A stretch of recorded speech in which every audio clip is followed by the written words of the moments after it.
جی، وعلیکم السلام ورحمۃ اللہ وبرکاتہ۔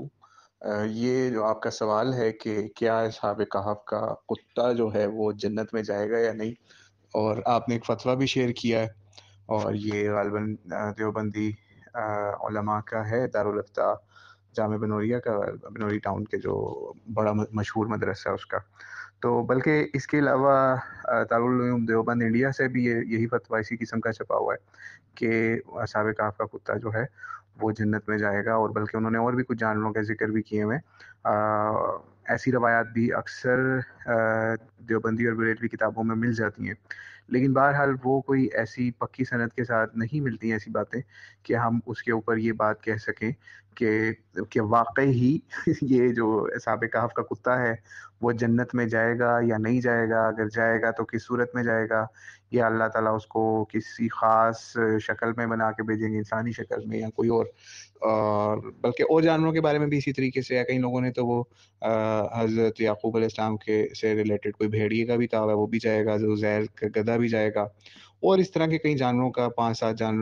3 سے 5 جانوروں کا ذکر اکثر سنی کتابوں میں ملتا ہے، لیکن اس میں نبی علیہ السلام سے کوئی ہمیں مستند روایت جو ہے وہ نہیں مل پائی۔ یہی وجہ ہے کہ غالباً حافظ زبیر علی زئی رحمہ اللہ، یا اسی طرح ایک اہل حدیث عالم کی بھی تحقیق تھی اس کے اوپر،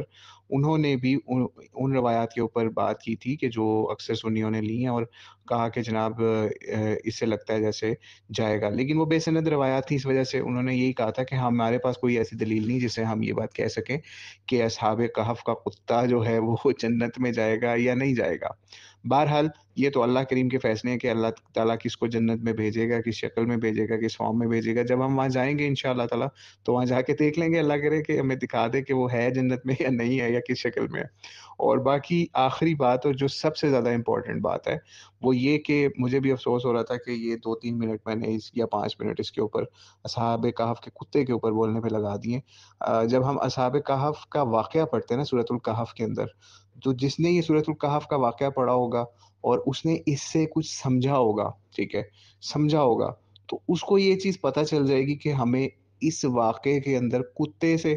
کوئی لینا دینا نہیں ہے کہ وہ جنت میں جائے گا یا نہیں، وہ نجس تھا یا نہیں، یا وہ پاک تھا یا نہیں، وہ ان کے پاس بیٹھتا تھا یا نہیں، اس کو غار کے باہر کیوں روکا گیا، یا باہر کیوں اس ہاتھ پھیلائے ہوئے بیٹھ گیا وہ، یا پاک نہیں تھا اس وجہ سے روکا۔ یہ چیزیں، یا ان کی تعداد کتنی تھی، کتا 6ویں نمبر پہ تھا یا 7ویں نمبر پہ تھا یا 5ویں پہ تھا یا 3 تھے یا 4 تھے، یہ چیزیں اسی صورت کے اندر اللہ کریم نے لوگوں کی ہدایت کے لیے بتا دی ہے کہ لوگوں یہ، کیونکہ یہ پہلی امتوں کے اندر یہ کام ہو چکا ہوا ہے، تو ہمیں یہ چیز بتائی کہ آپ نے ان کی تعداد پہ یا ان چیزوں کے اوپر نہیں جانا، ٹھیک ہے۔ یعنی ہمیں آج ضرورت ہی نہیں ہے کہ ہم اس چیز کے اوپر اپنی صلاحیتیں لگائیں کہ وہ تعداد کتنی تھی، کتا جنت میں جائے گا یا نہیں جائے گا۔ ہمیں تو اس سے ریلیٹڈ ان چیزوں سے منع کیا گیا ہے۔ اسی طریقے سے جب آپ سورہ بقرہ میں بھی جائیں گے تو اس کے اندر بھی اللہ تعالیٰ نے اس سورت کا نام جو بقرہ رکھا ہوا اسی وجہ سے مطلب اس پوائنٹ آؤٹ، تو سورہ بقرہ میں یہی چیز تھی نا کہ جب ان کو ذبح کرنے کا حکم ملا کہ آپ نے اس طریقے سے گائے ذبح کرنی ہے، تو انہوں نے بھی شروع کر دی، جی وہ کس رنگ کی ہو، کس نسل کی ہو، کیسی لگتی ہو، چھوٹی ہو، بڑی ہو، کس عمر کی ہو، تو وہ بھی ان جزیات میں پڑ گئے۔ جو اصل چیز تھی نا کہ اللہ کا حکم، نبی کا حکم، وہ چیزیں چھوڑ کے تو جزیات میں پڑ گئے، تو وہ خود ہی اس کے اندر پھنس گئے۔ تو اس لیے ہمیں بھی یہ کام نہیں کرنا کہ ہم بجائے اس کے کہ اصحاب کہف سے یہ سیکھیں، یہ سمجھیں کہ وہ نوجوان جنہوں نے حق کی دعوت اٹھائی اور حق کے لیے کھڑے ہوئے، اور ایسے حق کے لیے کھڑے ہوئے کہ بادشاہ وقت جو ہے اس سے انہوں نے ٹکر لے لی، ٹھیک ہے۔ وہ والا حق نہیں جو آج ہم ایک دوسرے فرقے کے اوپر جو ہے وہ ایک دو ویڈیو ریکارڈ کروا کے، آڈیو ریکارڈ کرا کے تو ہم سمجھتے ہیں ہم نے حق ادا کر دیا، اب فرقے ختم ہو جائیں گے اس دعوت سے، یا یہ ہو گیا وہ ہو گیا، کچھ بھی نہیں ہوا، ٹھیک ہے۔ تو وہ تو ایسے لوگ تھے، ایسے نوجوان تھے اصحاب کہف کہ انہوں نے قیام کیا بادشاہ کے خلاف، خروج کیا سمجھ لیں ایک قسم کا، لیکن اپنے طریقے سے انہوں نے اس وقت قیام کیا، اور وہ اللہ کے راستے میں نکلے اور اللہ کی دعوت کے لیے نکلے، اور ایسی دعوت اللہ تعالیٰ نے ان کی قبول کی کہ ان کو دنیا کی ان چیزوں سے بچا کے تو ایک نشانی بنا دیا کہ اگر تم حق والے بن کے نکلو گے تو چاہے تمہیں موت بھی آ جائے تو بھی اللہ تعالیٰ تمہارا نام و نشان جو ہے پوری دنیا کے لیے بچا کے رکھے گا، اور تاکہ لوگوں کے لیے اس میں سبق ہو کہ جو لوگ اللہ کی راہ میں نکلتے ہیں بادشاہ وقت کے خلاف بھی چاہے وہ نکلیں، تو ان کی اللہ تعالیٰ غیبی مدد بھی فرماتے ہیں۔ ٹھیک ہے؟ چاہے وہ شہید ہو جائیں تو وہ امام حسین بن جاتے ہیں، اگر وہ شہید نہ ہو سکیں تو وہ اصحاب کہف بن جاتے ہیں۔ تو اس لیے یہ اس واقعے سے تو ہمیں یہ سیکھنے کی ضرورت تھی کہ ہمیں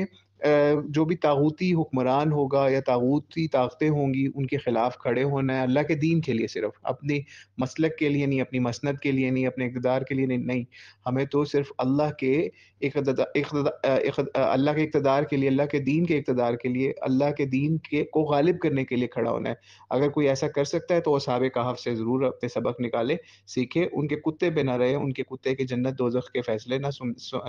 آج دیکھے۔ جنت میں جب اللہ ہمیں لے جائے گا انشاءاللہ تعالیٰ تو پھر ہم انشاءاللہ وہاں دیکھ لیں گے کہ وہ جنت میں ہے یا دوزخ میں ہے۔ باقی اصحاب کہف سے جو سیکھنے کی ضرورت ہے وہ ہمیں اس سے سبق سیکھنے چاہیے، بجائے اس کے کہ ہم کتے کے اوپر ٹائم ویسٹ کرتے ہیں۔ اللہ ہمیں معاف فرمائے جو ہم نے تھوڑا سا ٹائم اس پہ لگا دیا کہ ہم اس کو سمجھ سکیں کہ جو کام پرانے لوگوں نے کیا یا آج کے علماء کہہ رہے ہیں کہ اس کے کتے کے اوپر ڈسکشن ہو رہی ہے تو وہ بے معنی بے فضول ہے کہ اس میں ہم وقت ضائع کریں۔ واللہ اعلم بالصواب۔ السلام علیکم ورحمۃ اللہ وبرکاتہ۔